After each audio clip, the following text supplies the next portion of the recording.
Volkswagen, 35 000 postes. Bosch, 13 000. Audi, 7 500. Continental, 3 000. Ford Cologne, qui comptait 20 000 ouvriers il y a 10 ans, en gardera 7 600. Chaque nom que je viens de citer est une annonce réelle, datée, signée. Mise bout à bout, elle raconte une seule histoire, l'effondrement du modèle industriel qu'on vous a vendu comme éternel. Reste une question, pourquoi maintenant et tous en même temps? La réponse tient en une décision que personne dans ces conseils d'administration n'ose nommer à voix haute. Alors commençons par le chiffre qui résume tout. 55 000. 55 000 emplois dans l'automobile allemande, détruits en 2 ans. C'est la VDA elle-même qui le dit, la Fédération de l'industrie automobile allemande, c'est-à-dire les patrons du secteur. Et quand ce sont les patrons qui annoncent l'hémorragie, vous pouvez être sûr d'une chose, la réalité est encore en dessous de ce qu'ils admettent publiquement. Pendant 50 ans, on vous a expliqué que l'Allemagne, c'était le rock, le pays qui ne tombe jamais. Quoi qu'il arrive en Europe, l'ingénierie allemande tenait, exportait, dominait. Vous avez peut-être même acheté une allemande pour ça, pour la solidité, pour le sérieux. Eh bien, le rock se fissure en direct. Et ce que vous allez voir dans les prochaines minutes, c'est que ce n'est pas un accident de marché. C'est le résultat parfaitement prévisible d'un choix politique. Un choix qu'on a aussi fait pour vous, ici, en France. Reprenons les noms, un par un, parce que c'est dans le détail que ça devient édifiant. Volkswagen d'abord, le numéro 1 européen. En décembre 2024, après un marathon de négociations de 70 heures, la direction, le syndicat IG Metall et le comité d'entreprise tombent d'accord sur un plan. 35 000 emplois en moins en Allemagne d'ici 2030. Le résultat est annoncé un vendredi soir, juste avant les vacances de Noël. Pratique. Personne pour réagir, personne pour descendre dans la rue. Et au passage, on réduit la capacité de production de 734 000 véhicules par an. Presque 3/4 de millions de voitures qui ne sortiront plus des chaînes allemandes. La marque qui a vendu près de 5 millions de voitures dans le monde un an plus tôt, voilà où elle en est. Et on vous a vendu ça comment dans la presse? Une réduction socialement acceptable des effectifs. Retenez cette formule, socialement acceptable. 35 000 familles, on y reviendra, parce que cette novlangue, elle dit tout du mépris avec lequel on traite ceux qui fabriquent réellement les choses. Bosch, ensuite. Et là, accrochez-vous, parce que c'est le cas qui devrait vous faire bondir. Septembre 2025, Bosch,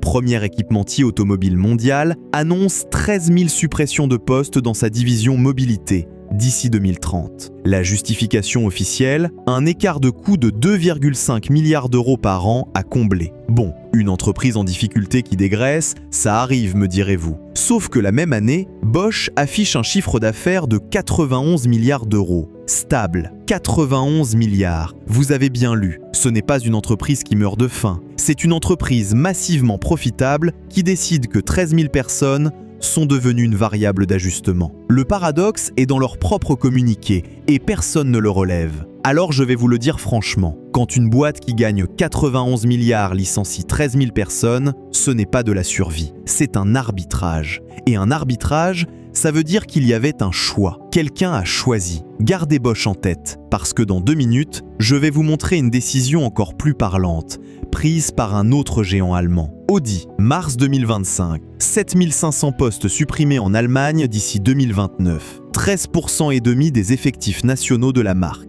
D'un coup. Et juste avant, en février, Audi avait fermé son usine de Bruxelles, 3000 personnes. Cette usine produisait quoi? Le Q8 e-tron, le grand SUV électrique haut de gamme, le fameux, celui qui devait incarner l'avenir radieux de la mobilité décarbonée. Résultat, usine fermée, 3000 emplois évaporés parce que le SUV électrique premium, eh bien, il ne se vendait pas. On y arrive à ça. C'est central.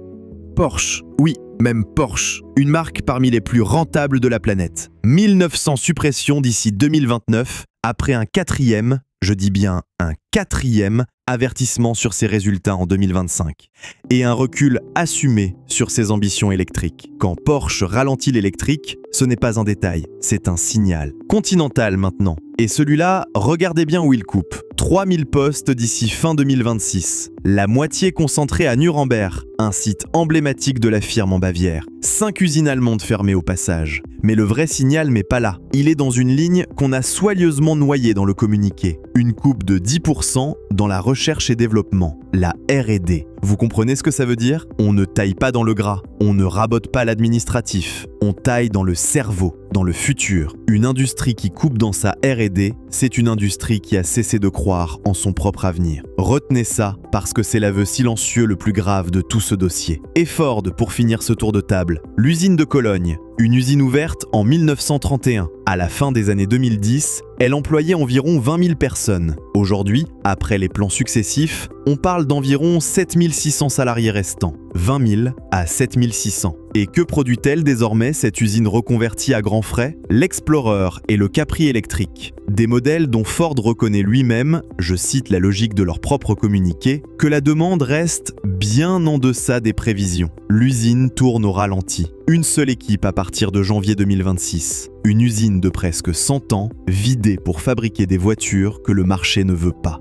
Vous voyez le motif? Vous le voyez se dessiner? Parce que maintenant, on arrive au cœur, à la décision que personne dans ces conseils d'administration n'ose nommer. Je vous l'avais promise, la voilà. Le 1er octobre 2025, ZF Friedrichshafen, l'un des plus gros équipementiers automobiles du monde, fournisseur de la moitié des constructeurs européens, annonce 7600 suppressions de postes. Dans quelle division? Sa division E, la division des systèmes de transmission électrifiés, la division électrique. Et au moment où ils annoncent ces 7600 départs, ils annoncent autre chose, quelque chose qui n'a quasiment pas fait de titre en France, et que je trouve, moi, absolument sidérant. ZF gèle le développement de ses produits électriques. Pour réinvestir dans quoi? Dans l'hybride rechargeable et dans une transmission thermique améliorée, la 8 HP Evo qu'ils ont présentée fièrement au Salon de Munich.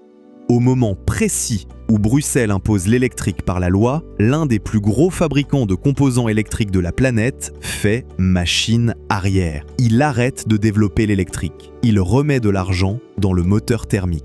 Voilà l'aveu. Pas un commentaire de plateau télé, pas un éditorialiste souverainiste, pas moi dans mon garage. L'industrie elle-même, avec ses propres milliards, qui vous dit, par ses actes et pas par ses discours, que le pari électrique forcé est en train de se planter. Et c'est là que la question du « pourquoi maintenant tous en même temps ?» trouve sa réponse. Parce que tous ces gens ont parié, ensemble, sur la même chose, au même moment, sous la même contrainte. La contrainte, c'est l'interdiction des moteurs thermiques neufs en 2035, votée à l'échelle européenne. La Commission a décrété qu'à partir de cette date, on ne vendra plus que de l'électrique ou de l'hydrogène. Toute l'industrie allemande a donc engagé des dizaines de milliards d'euros pour basculer ses chaînes, ses usines, ses ingénieurs vers l'électrique, en anticipant un marché de masse de voitures électriques que tout le monde achèterait avec enthousiasme. Ce marché n'est pas venu, la demande est restée molle. Les gens,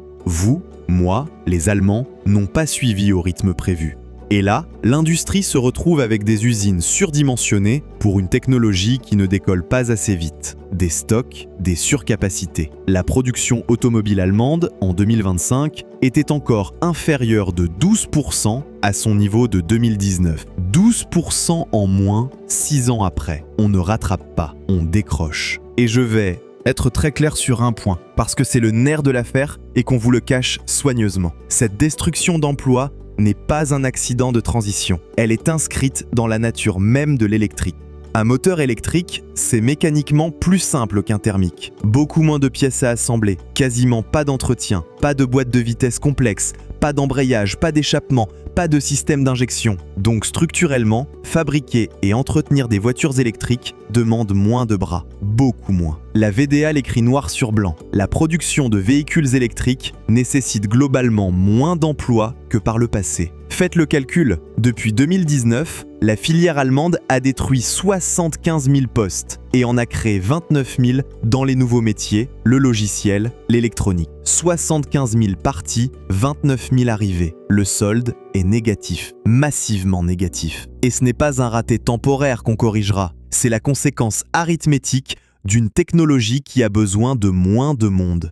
Pire, et c'est là que ça devient une trahison, pas seulement une erreur. La vraie valeur d'une voiture électrique, ce n'est pas le moteur, c'est la batterie, les cellules, le composant le plus cher, de très loin. Et ces cellules, où sont-elles fabriquées? En Asie, en Chine principalement. très largement importée. Alors regardez l'équation qu'on vous a imposée et regardez-la bien. On supprime une technologie, le thermique, dont toute la valeur ajoutée était produite ici, en Europe, par des ouvriers européens, des fonderies européennes, des équipementiers européens, et on la remplace par une technologie dont le cœur de la valeur est fabriqué à 10 000 km. Conclusion, on détruit l'emploi européen et on transfère l'argent vers Pékin. Sur la même décision, du même trait de plume, on appauvrit 2 fois. On a réussi le tour de force d'organiser notre propre désindustrialisation en croyant sauver la planète. Je m'arrête un instant parce que je sais à quoi vous pensez et c'est le bon moment pour ça. Ce que je viens de vous décrire, le pari raté,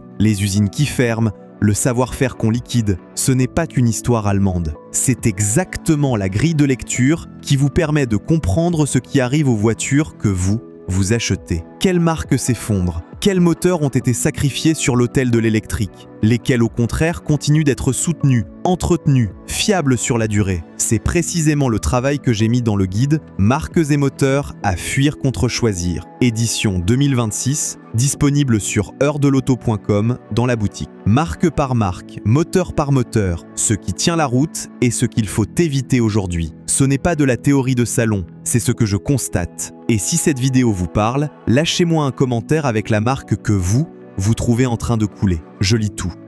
Bon, revenons à l'Allemagne, parce qu'il y a un détail dans cette affaire qui en dit long sur le cynisme du truc. Cette interdiction de 2035, la VDA a chiffré son impact. À elle seule, cette règle menacerait environ 50 000 emplois en Allemagne. Une seule décision réglementaire, 50 000 personnes. Et on continue de vous présenter cette échéance comme une avancée, un progrès, une nécessité morale. Un progrès qui se compte en plans sociaux. Et pendant ce temps, qu'est-ce qu'on fait? On accélère. La commission tient le cap.